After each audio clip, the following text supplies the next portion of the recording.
Sa ibang balita, susuriin ng Pilipinas ang pagkakasama ng Pilipinas sa blacklist ng French government kaugnay na paghawak ng foreign aid.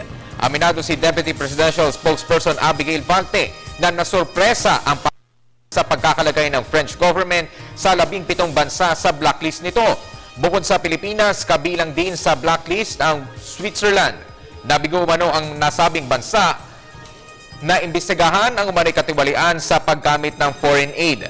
Dahil dito ay pinagbabawal ng France na gamitin ang kanilang mga bangko para tulungan ang pamahalaan ng development funds. Sinabi ni Valte na inaalam pa ng Department of Finance ang detalye ng desisyon.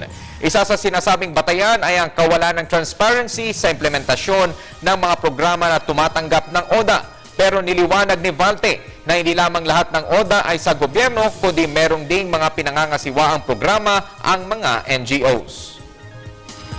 We'd like to get the scope of the factors that they considered when it came to that particular conclusion, because some donations, particularly for foreign aid, meron naman, hindi naman po yan din lahat sa government binibigay. There are NGOs that also are the recipients of grants like that particular, for their own purposes. So we'd like to get muna the universe of what was considered before we respond to it.